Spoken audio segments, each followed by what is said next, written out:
सामने रख दिया है important fundamentals of organic, some important fundamentals of organic chemistry. Notes आपको एकदम अप टू डेट मिलेंगे, है ना। रिएक्शन मैकेनिज्म से जुड़ी आज एक सिंपल वीडियो के थ्रू मैं आपको समझाऊंगा कि आखिरकार हमें तैयारी कैसे करनी चाहिए। जैसे कि ये जो जीओसी है, जनरल ऑर्गेनिक केमिस्ट्री है, इसमें हम लोग सबसे पहले जान लेते हैं कि आज मैं इसके थ्रू आपको एक डेमो सर रिप्रेजेंट कर दूंगा कि आखिरकार हमें पढ़ना कैसे चाहिए। तो जनरल ऑर्गेनिक केमिस्ट्री की फुल वीडियो आप देखते रहिएगा, आपको आनंद जरूर आएगा। बॉन्ड कितने टाइप के होते हैं? 2 टाइप। एक होता है आयनिक बॉन्ड, एक होता है कोवेलेंट बॉन्ड। आपने आयनिक बॉन्ड की ब्रेकिंग नहीं पढ़ी होगी, ब्रेकिंग ऑफ आयनिक बॉन्ड आपने नहीं पढ़ा होगा। कौन से पैटर्न से बॉन्ड टूटता है ना, ये आपने नहीं पढ़ा होगा। अगर पढ़ा है तो मुझे बताइएगा कि आयनिक बॉन्ड के टूटने में क्या हाइड्रोलिटिक, होमोलिटिक फिजन ऐसी कोई कंडीशन आती है? अगर पढ़ी है तो जरूर मेरे इनबॉक्स में जाकर के कमेंट डाल दीजिएगा। और कोवेलेंट कंपाउंड जो होते हैं, कोवेलेंट बॉन्ड की ब्रेकिंग के 2 मेथड्स होते हैं। Breaking of the covalent bond मैंने लिखा है। ब्रेकिंग का मतलब ही आपको लिसिस यहां पर समझाया गया है कि मींस ब्रेकिंग का मतलब ही आपका लिसिस हो जाता है। तो ये चीज आप ध्यान रखिएगा। इसके बाद मैं आपको बताना चाहूंगा कि कोवेलेंट बॉन्ड की ब्रेकिंग 2 कैटेगरी से होती है। Covalent bond can be broken by 2 ways, 2 method से तोड़ा जाता है। एक तो होमोलिटिक फिजन कहलाता है और एक आपका हेट्रोलिटिक फिजन कहलाता है। इससे जुड़े क्वेश्चंस भी मेरे पास में एक से एक अपडेट मेथड आपको मिलेगा, वो इसके लिए आप बिल्कुल लगातार वीडियो में मेरे साथ बने रहिए। होमोलिसिस में आपने देखा है इक्वल डिस्ट्रीब्यूशन ऑफ इलेक्ट्रॉन्स, मैं यहां लिख सकता हूं दिस इज इक्वल डिस्ट्रीब्यूशन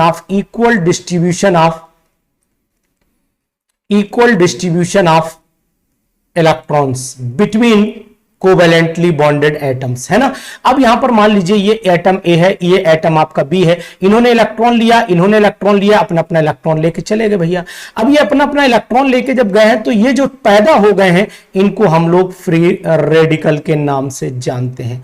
ये फ्री रेडिकल कहलाता है और फ्री रेडिकल बहुत हाईली रिएक्टिव होता है due to the presence of unpaired electron. Unpaired electron होने की वजह से ये बहुत ज्यादा रिएक्टिव होता है। एक एग्जांपल आपको देकर के यहां समझा रहा हूं कि अगर ये कार्बन सिंगल बॉन्ड है, कोवेलेंट बॉन्ड है, तो ये इलेक्ट्रॉन ले ले और ये इलेक्ट्रॉन ले ले तो ये फ्री रेडिकल बना लेगा। ये फ्री रेडिकल जो है वो सिंपल सा आपको बताएगा कि हम बहुत ज्यादा रिएक्टिव हैं, रिएक्टिव नेचर में हैं क्योंकि हम पेयर बनाना चाहते हैं। अरे आप भी तो साइकिल लेके अकेले पीछे पीछे घुमा करते थे जब आप फ्री थे, जब आप अनपेयर्ड थे। आज पेयर्ड हो गए तो घर में बंद हो गए। बिल्कुल वही कंडीशन फ्री रेडिकल्स की है। That's why it is highly reactive in nature. ये चाहता है कि भैया इसका जोड़ा बन जाए, किसी से कंबाइन कर जाए। तो अब मान लीजिए मैंने एग्जांपल एक ले लिया फॉर्मेशन ऑफ फ्री रेडिकल का, तो ये क्लोरीन ने अपना इलेक्ट्रॉन लिया, इन्होंने अपना इलेक्ट्रॉन लिया, बन गए अपने फ्री रेडिकल। अब गए दूसरे को बिगाड़ने। CH4 आपको दिखाई दे रहा है, CH4 को मैंने ऐसे करके लिख दिया। ये आप देखिए CH4, इन्होंने क्या किया, इन्होंने हाइड्रोजन ने अपना इलेक्ट्रॉन ले लिया, इन्होंने अपना इलेक्ट्रॉन ले लिया। अब क्या ये फ्री रेडिकल तैयार हुआ, हाइड्रोजन फ्री रेडिकल बना, वो Cl के साथ में चला गया, है ना भाई। ये फ्री रेडिकल इसके साथ चला गया, ये कंबाइन हो गया।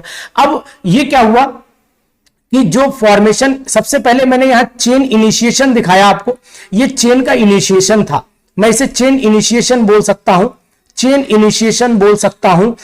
इसे चेन प्रोपेगेशन बोल सकता हूं, इसे चेन टर्मिनेशन बोल सकता हूं। प्रोपेगेशन के और स्टेप भी हैं, मैंने नहीं दिखाई है, लेकिन सिंपल मेथड से आपको समझाने की कोशिश करूंगा। एकदम अप टू डेट आपको लाइव क्लास मैटर भी प्रोवाइड कराऊंगा। जरा ध्यान से अगर आप देखते रहेंगे तो आपको इंटरेस्ट जरूर आएगा मेरी इस क्लास में, है ना। तो इसको ध्यान दीजिएगा। ये मैंने यहां पर HCl बना दिया। अब ये जो फ्री रेडिकल मिथाइल है, ये मिथाइल से कंबाइन करके इथेन बना सकता है।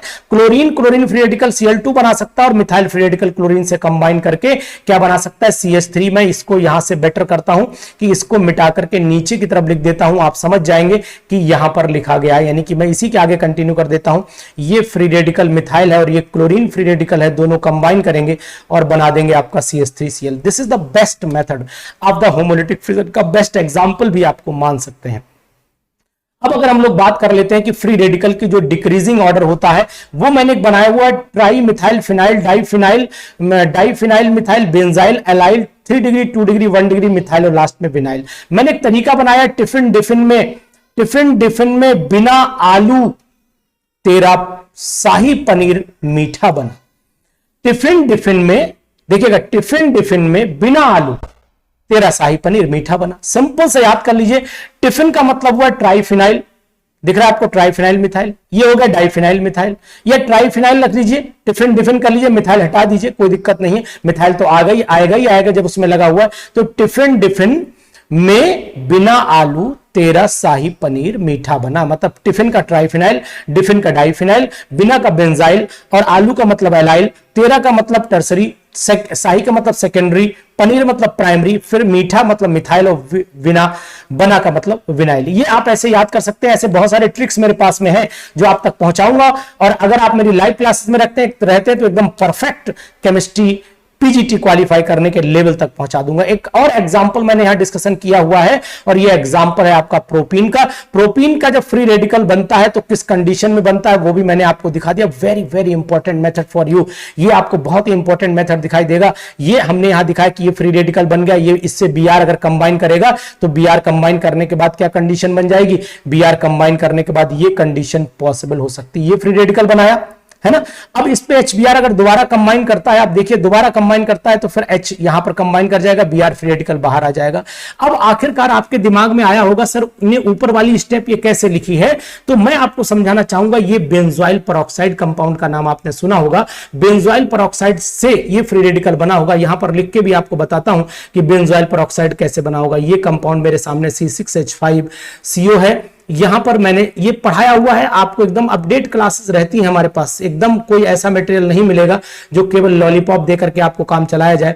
ये यहां पर देखिए फ्री रेडिकल बनेगा, यही तो बना है, ये फ्री रेडिकल बना है। अब ये क्या करेगा, कंज्यूम करके CO2 निकाल देगा, ये अपना इलेक्ट्रॉन लेकर के चला गया और एक इलेक्ट्रॉन ये वाला आ गया और एक इलेक्ट्रॉन इधर से मिल गया, यानी कि CO2 बन के निकल गया, ये फिनाइल फ्री रेडिकल बन गया। ये फिनाइल फ्री रेडिकल जब बना तो इस फिनाइल फ्री रेडिकल ने क्या किया, HBr पे अटैक किया। ये यहां दिखाई गई स्टेप, HBr पे अटैक किया, HBr ने इसने बेंजीन बनाया, Br फ्री रेडिकल तैयार हो गया, इसने अटैक करके आपका ये कंपाउंड तैयार कर दिया। तो ये मैंने दिखाया। अब आपको मैं दिखाना चाह रहा हूं कि ये आपके सामने मान लीजिए ट्राइफिनाइल ये वाली कंडीशन है। इस कंडीशन में सबसे पहले ये अपने आप को रीअरेंज करता है। रीअरेंज कैसे करेगा वो आपको दिखा रहा हूं कि ये वाला C6H5 इधर जाएगा और ये टर्सरी 3 डिग्री में अपने आप को कन्वर्ट कर रहा है, इसलिए स्टेबिलिटी ज्यादा इसको मिल रही है। मैं यहां पर इस सेकंड वाले पार्ट के थ्रू ये समझाना चाहता हूं आपको कि स्टेबिलिटी कहां पर ज्यादा मिल रही है। It is one of the most important thing, आपके लिए बहुत ज्यादा इंपॉर्टेंट है, इसलिए मैं यहां पर इस चीज को इंडिकेशन में लगा रहा हूं। अब यहां पर मैंने एक एलाइल लिख दिया, एक विनाइल लिख दिया, दोनों फ्री रेडिकल है, दोनों में हाइब्रिडाइजेशन का कंसेप्ट देख लीजिए। यहां पर जो फ्री रेडिकल है वो sp3 हाइब्रिडाइज्ड है, free radical carbon sp3 hybridised है, यहां पर फ्री रेडिकल कार्बन जो है वो sp2 हाइब्रिडाइज्ड है। इस बात को भी समझाने में कोई कसर नहीं छोड़ी है। यहां देख लीजिए, यहां आपको ये मिथाइल, ये विनाइल बनाया है और ये आपका मिथाइल बनाया है। अगर हम यहां पर ये देखना चाहें तो मैं यहां पर ये नहीं बताना चाह रहा हूं कि, लेकिन मुझे पता कि विनाइल जो होता है, विनाइल फ्री रेडिकल, ये समझाया हुआ पोर्शन है, विनाइल फ्री रेडिकल जो होता है वो लेस स्टेबल माना जाता है एज कंपेयर टू मिथाइल। ये मेरे अकॉर्डिंग है, बाकी किताबों ने क्या दिया है मुझे इससे मतलब नहीं है। किताबों ने दे रखा है कि विनाइल फ्री रेडिकल जो होता है वो ज्यादा स्टेबल होता है मिथाइल से। तो यहां पर इसलिए कंफर्म करना चाह रहा हूं कि जो पीजीटी का पेपर है वो मिथाइल को ज्यादा मानता है, विनाइल को नहीं मानता है, तो मैं तो उसी के अकॉर्डिंग चलूंगा। अब यहां पर अगर एक रिएक्शन मैंने ये 3 डिग्री का मैंने फ्री रेडिकल ले लिया है, अगर इस पे मैं फ्री रेडिकल 2 कंडीशन से अप्लाई करता हूं, एक तो ये बना देता हूं, एक ये बना देता हूं, एक ये बना देता हूं, दोनों में एक में प्लस दिखाई दे रहा है, एक में माइनस दिखाई दे रहा है, मींस एक में आपको यहां पर इन्वर्जन दिखाई दे रहा है, यहां पर रिटेंशन दिखाई दे रहा है, दोनों में, तो यानी कि इन्वर्जन रिटेंशन दोनों बता रहा हूं आपको, ध्यान दीजिएगा इस चीज का, यानी फ्री रेडिकल। और सबसे इंपॉर्टेंट क्वेश्चन है जो जल्दी किताबों में आपको नहीं मिलेगा, इलेक्ट्रॉन स्पिन रेजोनेंस के थ्रू फ्री रेडिकल को, ESR के थ्रू फ्री रेडिकल को आइडेंटिफाई डिटेक्ट किया जाता है। तो free radical mechanism can be detected by identified by ESR, electron spin spectroscopy के थ्रू इसको हम लोग करते हैं। बहुत ही इंपॉर्टेंट चीज आपको आज पढ़ा रहा हूं, जीओसी से रिलेटेड जो आ रही है टॉपिक आपके सामने रहेगा।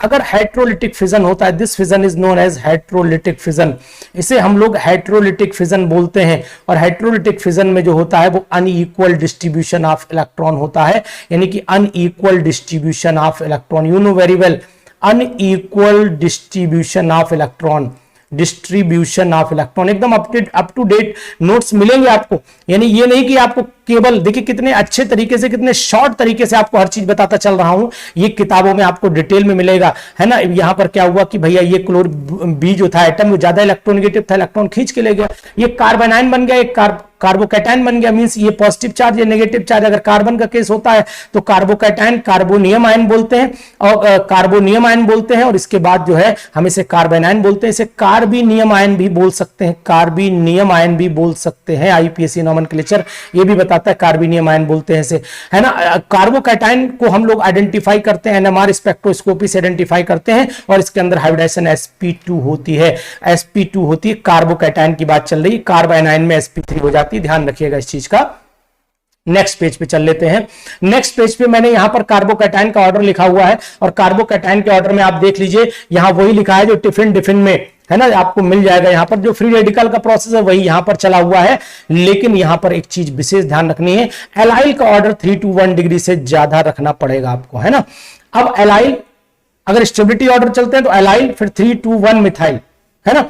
एलाइल कार्बोकैटायन रेजोनेंस के थ्रू स्टेबलाइज कर सकता है, यानी कि अगर हम इसको इधर लेके आए तो ये पॉजिटिव साइन फिर इधर रोटेट कर सकता है। इस पे H पॉजिटिव आयन जोड़ना चाहे तो ये कंडीशन पॉसिबल है, 2 डिग्री में कन्वर्ट हो जाएगा, और अगर इस तरीके से हम जोड़ना चाहे तो ये 1 डिग्री में कन्वर्ट हो जाएगा। कौन ज्यादा स्टेबल आप अच्छे से जान रहे हैं। अगर मैं रोटेशन उल्टा कराता, सपोज कर लेते हैं, ये हालांकि गलत है, लेकिन अगर मैं ऐसा कराता तो H पॉजिटिव आयन यहां जुड़ता जो कम स्टेबल। दोनों बातें प्रूव कर रहा है कि आखिरकार ये प्लस आई इफेक्ट की वजह से ही इलेक्ट्रॉन आगे की तरफ पुश होगा, और ये 2 डिग्री का कार्बोकैटायन बनेगा, और ये 2 डिग्री का कार्बोकैटायन ज्यादा स्टेबल होगा as compare to 1 degree carbocation. इसका मतलब ये नीचे वाली रिएक्शन पॉसिबल नहीं हो सकती है। ये ऑर्डर भी आप याद रखिएगा, ऑर्डर आपके बहुत काम आएंगे, ये सबसे बेस्ट।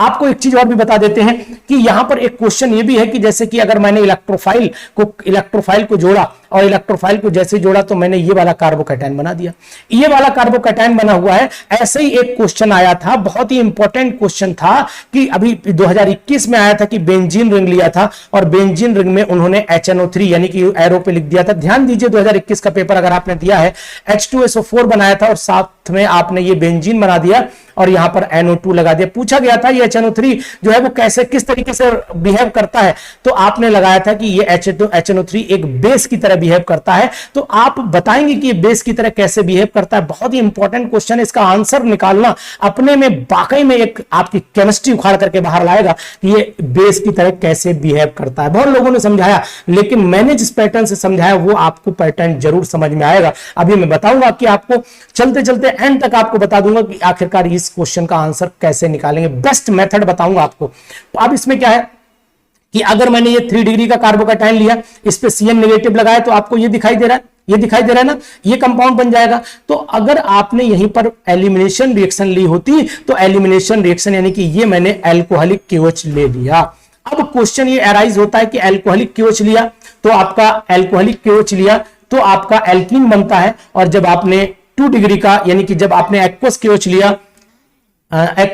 लिया तो आपने उस कंडीशन में देखा कि यहां पर 3 डिग्री का जो एल्काइल हैलाइड है वो 3 डिग्री के अल्कोहल में कन्वर्ट हो जाता है। तो ऐसा भी क्यों होता है, what is the reason behind it, इसके पीछे न्यूक्लियोफिलिसिटी का फैक्टर है, वो भी आपको समझाऊंगा। लेकिन अभी आप लगातार मेरे साथ बने रहेंगे, मेरी लाइव क्लासेस में आपको इंटरेस्ट जरूर आएगा, आप टेंशन बिल्कुल ना लीजिए, अनुज सर आपके साथ में है। यहां पर एक्वस KOH लिया, ये क्लोरीन निकाला, पहले इस कंपाउंड में कन्वर्ट किया, अल्कोहलिक KOH लिया, ये बना। ये मैंने यहां समझाया हुआ है कि जब भी एक्वस KOH लेते हैं तो यहां पर एक्वस KOH के अंदर कंडीशन क्या रह जाती है वो आपको बता दे रहा हूं। एक्वस के अंदर आपने ये बना दिया 3 डिग्री का अल्कोहल बना दिया है। अब 3 डिग्री का अल्कोहल क्यों बना भाई, आपको बताना चाहूंगा कि बीटा एलिमिनेशन OH, यहां पर OH जो आ रहा है OH, ठीक है ना, वो जो OH आ रहा है वो OH आयन जो यहां पर जनरेट कर रहा है ये वीक हो जा रहा है, और जबकि इस केस में जबकि अगर आप इथेनॉल मिला देंगे तो ये न्यूक्लियोफाइल आपका तैयार हो जाएगा, C2H5O नेगेटिव तैयार हो जाएगा और ये OH तैयार हो जाएगा। मींस ये स्ट्रॉन्ग बेस की तरह बिहेव करने लगेगा, और जब ये स्ट्रॉन्ग बेस की तरह बिहेव करने लगेगा यानी यहां पर प्रोटोनेशन पॉसिबल है, ये OH आयन कंबाइन कर सकता है वाटर से, न्यूक्लियोफिलिसिटी डाउन हो सकती है, यहां पर न्यूक्लियोफिलिसिटी का करैक्टर बहुत ज्यादा हो जाता है, इसीलिए ऐसी कंडीशन पैदा होती है। और आपको और बता देना चाह रहा हूं कि अगर हम लोग ऐसी कंडीशन देखें कि भाई अगर मैंने फ्री रेडिकल का प्रोसेस देखा हुआ है तो फ्री रेडिकल में आपको ये बताना चाहूंगा कि फ्री रेडिकल के केस में यहां पर फ्री रेडिकल तो हो गया, खैर ये एग्जांपल समझाया हुआ होगा, पहले से मैं डिलीट कर देता हूं इसे। अब मैं बात कर लेता हूं कार्ब एनायन की। कार्ब एनायन में जब हम लोग चल रहे हैं तो यहां पर मैं कार्ब एनायन बना देता हूं, कार्ब एनायन। कार्ब एनायन के केस में sp हाइब्रिडाइजेशन वाला कार्बन जो होता है ज्यादा स्टेबल होता है, sp2 वाला और कम होता है, ये वाला और कम हो जाता है। इसके आगे हो सकता है हेटेरोलिटिक फिजन का एग्जांपल लेकर के मैंने समझाया हूं, मैं अभी देखता हूं कि हाँ कार्ब एनायन आगे पढ़ाया, बताऊंगा आगे। तो यहां पर ध्यान रखिएगा, जो free radical inductive effect create करता है, डीलोकलाइजेशन जो है वो भाई ये प्लस आई इफेक्ट क्रिएट करेगा, और प्लस आई इफेक्ट की वजह से जो है वो आपका ये यहां पर करेक्टर क्रिएट कर देगा कि ये फ्री इलेक्ट्रॉन जो है वो रोटेट कर सकता है चारों तरफ। इसे हम एक तरीके से ये बोल सकते हैं delocalisation between carbon hydrogen sigma electron delocalise कर सकता है, ये कंडीशन पैदा हो सकती है यहां पर। इसे हम लोग ऐसे भी रिप्रेजेंट कर सकते हैं। तो ये चीजें भी आपको नोटिस करने, ये बुक में जल्दी चीजें आपको नहीं समझाई गई हैं, वो मैं आपको समझाने की यहां पर कोशिश कर रहा हूं। तो ये छोटी छोटी बातें आपके लिए बहुत ही इंपॉर्टेंट बन जाएंगी एग्जामिनेशंस में। यहां पर आप देखिएगा कि दोबारा समझाया कि KOH हुआ, KOH एक्वस हुआ तो सब्स्टिट्यूशन रिएक्शन हुई, KOH अल्कोहलिक हुआ तो एलिमिनेशन रिएक्शन हुई। यहां पर आपका इलेक्ट्रोफाइल ये न्यूक्लियोफाइल जनरेट हुआ RO और OH आया हुआ, OH अंडरगोज द हाइड्रेटेड। अब मैंने आपको बताया था कि बताऊंगा आपको कि OH हाइड्रेटेड हो जा रहा है, वाटर जो है वो OH से कंबाइन करके H3O2 नेगेटिव बना लेता है, जबकि यहां पर C2H5OH के केस में ऐसी कोई कंडीशन पॉसिबल नहीं होती, इसीलिए यहां पर H रिलीज हो जाता है और बीटा एलिमिनेशन रिएक्शन पॉसिबल हो जाती है। ये आपने नया केस पढ़ा होगा बिल्कुल। कार्ब एनायन की बात कर लीजिए तो कार्ब एनायन में हेटेरोलिटिक फिजन रहता है। हेटेरोलिटिक फिजन की अगर हम लोग बात करते हैं तो ये हेटेरोलिटिक फिजन में कार्बोकैटायन में पढ़ा चुका हूं, इसे पढ़ाने की बात नहीं करूंगा, कार्ब एनायन की बात कर रहा हूं। कार्ब एनायन में चले आइए, इसमें sp3 हाइब्रिडाइज्ड कार्बन होता है, इसके अंदर जो फैक्टर्स होते हैं वो इंडक्टिव इफेक्ट, रेजोनेंस, ये दोनों फैक्टर रिस्पॉन्सिबल होते हैं। अगर कार्ब एनायन है तो इलेक्ट्रॉन विड्रॉइंग ग्रुप लगा है तो मतलब स्टेबिलिटी ज्यादा होगी, इलेक्ट्रॉन डोनेटिंग ग्रुप लगा है तो स्टेबिलिटी कम हो जाएगी। मींस आपको दोनों ऑर्डर देखिए, इलेक्ट्रॉन डोनेटिंग है तो स्टेबिलिटी कम हो जा रही है, ये स्टेबिलिटी का ऑर्डर है, मिथाइल के कंपैरिजन में दिखाया गया है। ये भी स्टेबिलिटी का ऑर्डर है, ये मिथाइल के कंपैरिजन में दिखाया गया है, और यहां पर तीनों को अरेंज कर दिया गया है, वो भी आपको सामने दिखाई दे रहा है। बेस्ट आपको मेथड से, बेस्ट टेक्निक से, शॉर्ट नोट से समझा रहा हूं। यहां पर देखिए methyl free radical, methyl carb anion ज्यादा स्टेबल है, फिर इथाइल हो गया, फिर 2 डिग्री, फिर 3 डिग्री आ गया। अगर मैंने कोई इलेक्ट्रॉन विड्रॉइंग ग्रुप लगा दिया तो मतलब स्टेबिलिटी का ऑर्डर बढ़ेगा। तो देखिए CN लगा के मैंने बढ़ाता हुआ भी दिखा दिया है, CN एक कम करा और घट गया, CN एक और कम करा और घट गया, मिथाइल पे आ गए। अब यहां पर चले आए तो यहां पर क्या होगा, इलेक्ट्रॉन इधर की तरफ पुश हो जाएगा, तो ये कंडीशन ये रेजोनेंस के थ्रू स्टेबलाइज होता है, इसलिए ऐसी कंडीशन आती है। Vinyl free radical, vinyl carb anion को बाई चांस कहीं पर वर्डिंग, ये कार्ब एनायन पढ़ा रहा हूं, धोखे से कोई वर्ड निकल गया हो तो इसके लिए एक्सक्यूज कर रहा हूं। बाकी ये कार्ब एनायन में यहां क्या होता है, ये इलेक्ट्रॉन इधर डोनेट करेगा, इधर करेगा, यानी यहां डीलोकलाइजेशन हो रहा है। तो विनाइल जो आपका बेंजाइल है, ये बेंजाइल कार्ब एनायन है, ये बेंजाइल कार्ब एनायन है, ये कैसे स्टेबल हो रहा है, ये आपका बेंजाइल कार्बोनाइन स्टेबिलिटी का रिप्रेजेंटेशन आपके सामने दिखाई दे रहा है इस तरीके से। इसी तरीके से कंटिन्यूएशन में चलते रहिए। आपको यहां ट्राइफिनाइल डाइफिनाइल हो गया, ये आपका बेंजाइल हो गया, फिर मिथाइल हो गया। एल्काइन फ्री रेडिकल पे चले आइए। यहां पर मैं एल्काइन फ्री रेडिकल की बात कर रहा हूं, तो यहां पर मैं एल्काइन फ्री रेडिकल एल्काइन कार्बोनाइन बोले दे रहा हूं, यहां पर विनाइल कार्बोनाइन दे रहा हूं, और यहां पर आपका मिथाइल कार्बोनाइन बोले दे रहा हूं। तो diphenyl, benzyl, allyl, methyl, 1 degree, 2 degree, 3 degree, तीनों की बात आपके सामने आ जा रही है। और बाकी आपको एल्काइन, एल्कीन, ये भी कंडीशन। इंडक्टिव इफेक्ट क्या होता है, इंडक्टिव इफेक्ट को भी मैंने अच्छे से समझाया हुआ, जीओसी का पूरा रिवीजन करा रहा हूं, मेरे साथ बने रहिए आप। जीओसी में क्या दिखा रहा हूं कि इलेक्ट्रोनेगेटिव एटम यानी कि inductive effect of the hydrogen is rearranged as, वो आपको बताया कि कैसे होगा, लेकिन यहां पर मैं बता दूं, the development of the polarity on the carbon chain due to the presence of electronegative atom और group is known as the inductive effect. Inductive effect कहलाता है, ये पोलैरिटी डेवलपमेंट जो होता है वही इंडक्टिव इफेक्ट का रीजन बनता है। ये दो टाइप का होता है, प्लस आई और माइनस आई।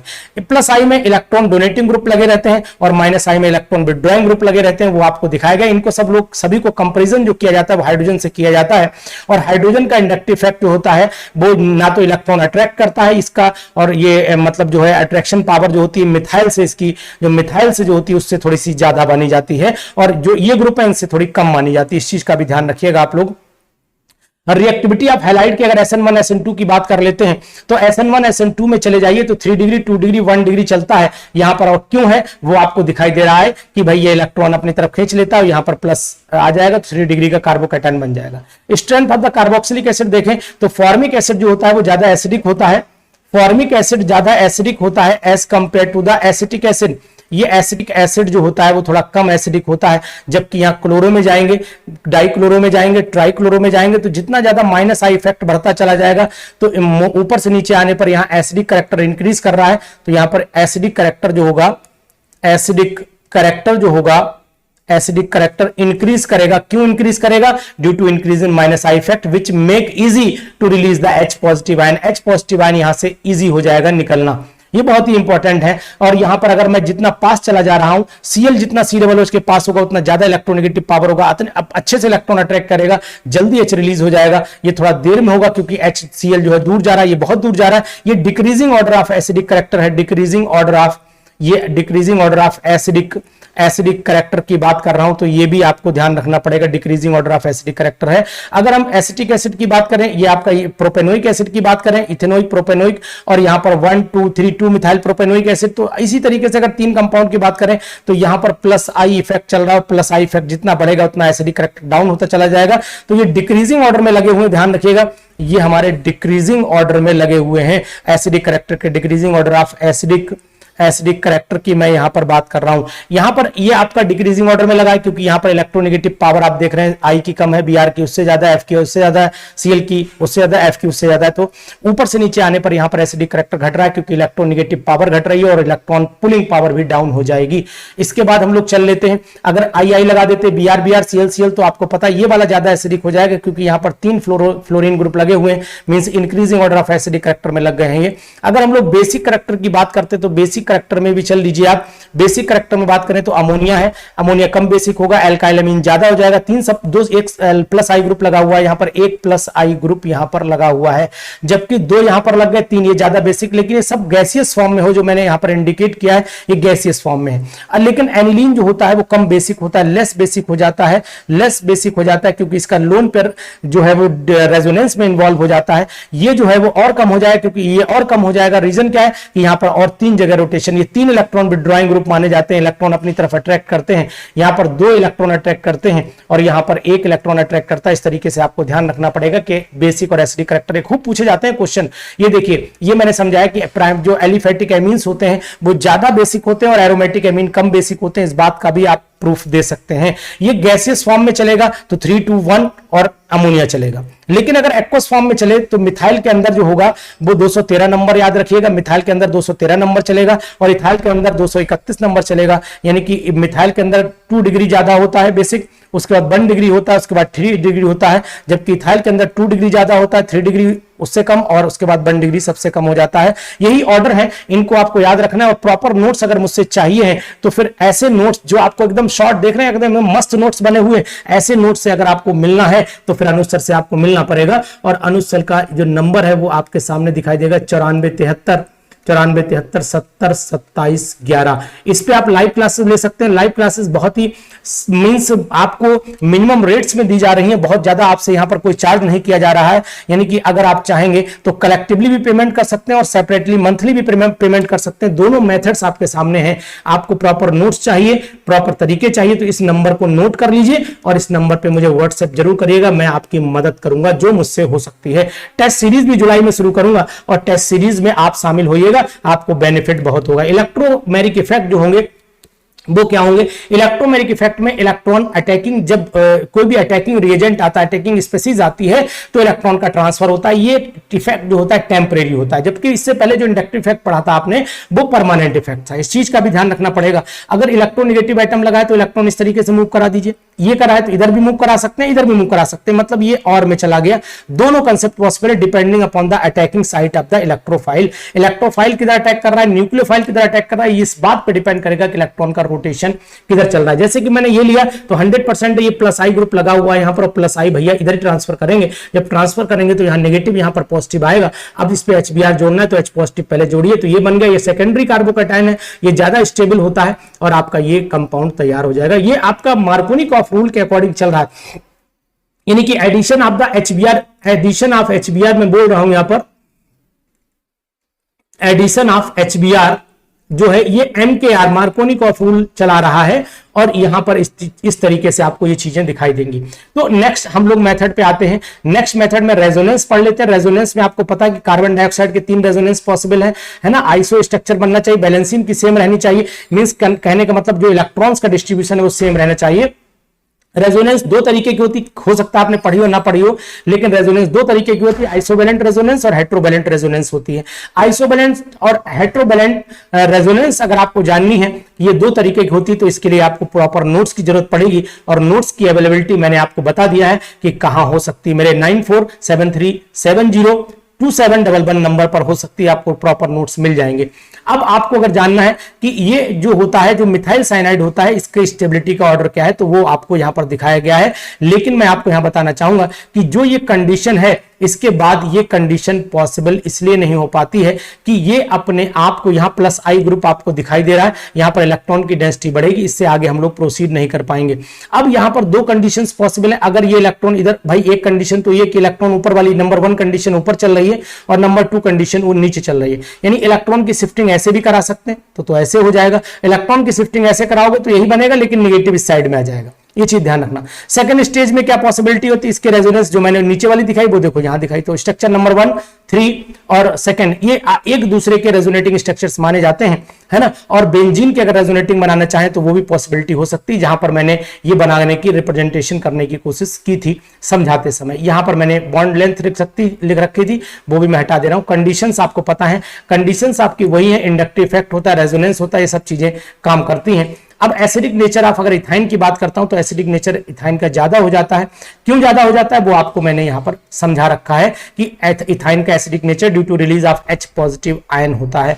जबकि अगर मैं इस मॉलिक्यूल की बात करूं तो यहां इलेक्ट्रोनेगेटिव लग गया है, और जब इलेक्ट्रोनेगेटिव लग गया है तो फिर कंडीशन पॉसिबल है कि इलेक्ट्रोनेगेटिव अपनी तरफ इलेक्ट्रॉन खींच लेगा, ये पॉजिटिव कंडीशन हो जाएगी, और जब ये पॉजिटिव हो जाएगी, ये बॉन्ड इधर मूव करेगा तो ये पॉजिटिव यहां पर भी आ सकता है। इस तरीके के एग्जाम्पल बहुत सारे आपको देने की कोशिश करूंगा अपने नोट्स के थ्रू, अपने वीडियोस के थ्रू। तो आप अगर चाहते हैं कि ऐसे प्रॉपर नोट्स आपको मिलते रहें तो फिर आपको अनुज सर के साथ में जुड़ना पड़ेगा।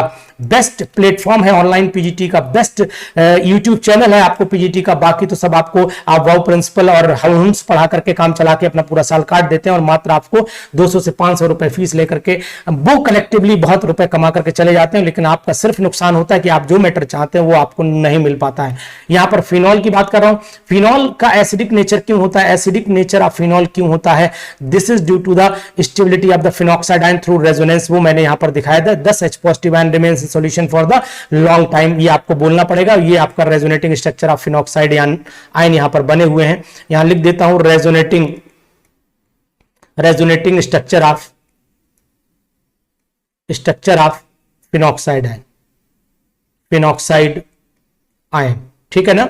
इसी की वजह से एसिडिक नेचर। अब अगर हम लोग ये निकालना चाहते हैं बॉन्ड ऑर्डर कितना होता है, तो total bonds is equal to हो जाता है, bond order is equal to total number of the bonds between the atoms upon total number of the resonating structure कर दीजिए। और यहां पर बॉन्ड ऑर्डर जो है वो बॉन्ड ऑर्डर निकाल दीजिए between the carbon carbon single bond, यानी निकालना बेंजीन में। तो आपको पता होना चाहिए बेंजीन के 3 रेजोनेटिंग स्ट्रक्चर्स बनते हैं, यानी total number of the bonds देख लीजिए, बेंजीन के 2 रेजोनेटिंग बनते हैं जो मैंने यहां पर दिखाया हुआ है, और रेजोनेंस हाइब्रिड को इसमें काउंट नहीं किया जाता, तो यहां पर मैंने 2 लिख रखा है। और bond between the carbon check कर लीजिए, एक कार्बन को ओपन कर लीजिए तो 1 2 3, ये आपको 3 बॉन्ड दिखाई देंगे, 2 एक तरफ एक एक तरफ। तो आपको सिंपल सी बात ये कहने का मतलब मेरा एक कार्बन कार्बन के बीच में बात चल रही है, हाइड्रोजन काउंट ना कर दीजिएगा, तो इसीलिए यहां पर 3 है, अदरवाइज तो फिर 4 बॉन्ड आपको दिखाई दे जाएंगे। ये चीज आपको ध्यान रखनी पड़ेगी सर। नेक्स्ट टाइम पर हम लोग देखते हैं कि एक एग्जाम्पल मैंने और समझाया कि अगर CO3 का bond order CO3 die negative का निकालते हैं तो बॉन्ड ऑर्डर 1.33 आता है, तो ये चीज भी आपको ध्यान रखनी पड़ेगी। ये आप बिल्कुल इस चीज को समझ लीजिएगा कैसे क्या आपको करना है। तो ये 1.33 आया हुआ है, रीजन मैंने समझा दिया है। टाइटोमेरिज्म क्या होती है, रेजोनेंस क्या होती है, इस बात को भी बताऊंगा, लेकिन इस बात को जानने के लिए आपको मेरे साथ बने रहना पड़ेगा। ये जैसे कि मैंने आपको इलेक्ट्रोफाइल, न्यूक्लियोफाइल, इलेक्ट्रोफाइल्स क्या होते हैं, इनके ऑर्डर क्या होते हैं। देखिए बहुत अच्छे नोट्स हैं, प्रॉपर नोट्स आपको इन्हीं फॉर्म में मिलेंगे। इलेक्ट्रोफाइल का अटैकिंग भी दिखाया गया है, इलेक्ट्रोफाइल कैसे अटैक करता है ये चीज भी आपको समझाई गई है। न्यूक्लियोफाइल कौन से होते हैं, एल्केन, एल्कीन, एल्काइन, ये क्या न्यूक्लियोफाइल है। एल्कीन क्या न्यूक्लियोफाइल है, एल्कीन एक न्यूक्लियोफाइल होता है, ये आपको पता होना चाहिए। कैसे होगा इसे जानने के लिए भी आपको बहुत सारी मेहनत करनी पड़ेगी। कार्बीन कैसा होता है, कार्बीन को समझाया गया है। इसी तरीके से आपने सिंगलेट ट्रिपलेट कार्बीन की स्टेबिलिटी सबके बारे में बताया गया है। इसी तरीके से रीमर-टीमन रिएक्शन, कार्बोलामिन एडिशन रिएक्शन जो होती है, इनमें ये जो होते हैं कार्बीन के बेस्ट एग्जांपल माने जाते हैं, ये भी बात समझाई गई। प्रॉपर नोट्स है अनुसार के। नाइट्रीन की बात करें तो नाइट्रीन भी समझाया गया, बेंजाइन भी समझाया गया। देखिए पूरी जीओसी, जिसे जीओसी कहते हैं, जिसका नाम जीओसी है, वो प्रॉपर नोट्स आपको मिल रहे हैं। इतने पेजेस में नोट्स आपको दे सकता हूं, लेकिन इस नोट्स के लिए आपको मेहनत करनी पड़ेगी, मुझसे जुड़ना पड़ेगा। देखिए एडिशन रिएक्शन को पूरा समझाया गया है। इसी तरीके से टाइप्स ऑफ एडिशन रिएक्शन में फ्री रेडिकल, इलेक्ट्रोफिलिक, न्यूक्लियोफिलिक, ये पूरा समझाया गया है। इसी तरीके से आप पूरी समझने के बाद ये देखिए यहां पर पेरोक्साइड, ऑर्गेनिक पेरोक्साइड का रोल भी पूरा समझाया गया है। इसी तरीके से एंटी मार्कोनिकॉफ रूल को भी समझाया गया है। यहां पर देख सकते हैं कि इलेक्ट्रोमेरिक इफेक्ट कब डेवलप होता है, कौन से क्वेश्चंस आ सकते हैं, न्यूक्लियोफिलिक एडिशन रिएक्शन कैसे पॉसिबल हो सकती है वो भी समझाया गया है। सब्स्टिट्यूशन रिएक्शन के एग्जांपल के साथ में आपको समझाया गया है। ये कैसे जनरेट होता है इलेक्ट्रोफाइल, ये भी आपको बताया गया है। यहां पर SN1 SN2 की प्रॉपर आपको स्टीरियोकेमिस्ट्री के साथ में पढ़ाया गया है, और यहां पर SN1 SN2 का ऑर्डर भी समझाया गया। इसके साथ बहुत सारे एग्जांपल SN1 SN2 के आपको बताए गए। देखिए बहुत सारे एग्जांपल आपको समझाए गए। मल्टीपल चॉइस क्वेश्चंस जो आए थे ABCD ऐसे भी आपको करवाए गए। ये प्रीवियस ईयर के क्वेश्चंस हैं जो आप देख सकते हैं, ये प्रीवियस ईयर के क्वेश्चंस हैं जो आप देख सकते हैं, जिनको पूछा गया है। ये नोट्स आपको बता देंगे कि आपकी स्ट्रेटजी क्या है, हमारी स्ट्रेटजी क्या है। ये क्वेश्चन मैंने बोला था चलते चलते आपको समझाऊंगा कि HNO3 जो होता है वो बेस की तरह क्यों बिहेव कर रहा था। समझ लीजिए, आज इस बात का क्वेश्चन भी जान लीजिए।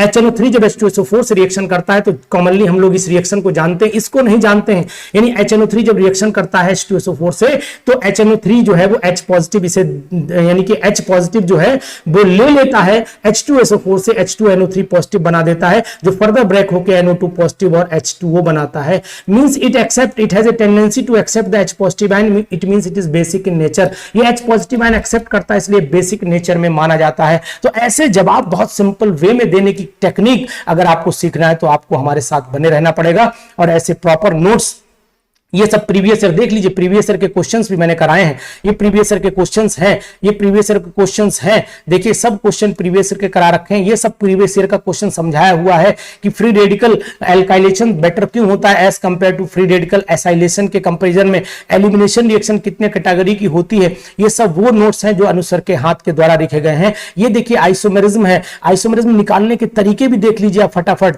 आइसोमेरिज्म का तरीका है, ये पोजीशन आइसोमेरिज्म को समझाया गया। Full topic, full chapter, full detail, एकदम अप टू डेट आपको मिलेगा। यहां पर कोई भी कंफ्यूजन नहीं। देखिए कीटोइनॉल देखिए, उसके बाद एसिटोएस्टिक एस्टर में देख लीजिए। इस तरीके से बहुत सारे एग्जांपल, बहुत सारे डिटेल। आपको ऐसा नहीं कि सिंपल बेस्ट एग्जांपल आपको समझाएंगे, ऐसे एग्जांपल आपको जनरल किताबों में नहीं मिलेंगे। ये बुक्स आप देखिए कितना बेस्ट एग्जांपल से आपको समझाने की कोशिश की गई। नाइट्राइट नाइट्रो टॉटोमेरिज्म भी आपको समझाई है यहां पर, है ना। रिंग चेन टॉटोमेरिज्म भी आपको समझाने की कोशिश की है यहां पर। ज्योमेट्रिकल आइसोमेरिज्म को पूरा समझाया गया यहां पर स्टीरियो में। ज्योमेट्रिकल देखिए ये सब एग्जांपल आपको समझाए गए, ये बेस्ट एग्जांपल आपको समझाए गए। इतने सारे एग्जांपल से आपको टॉटोमेरिज्म समझाई गई। तो ये सब चीजें अगर आपको पानी है तो फिर आपको हमारे साथ बने रहना पड़ेगा, और ऐसे नोट्स अगर आपको चाहिए तो ऐसे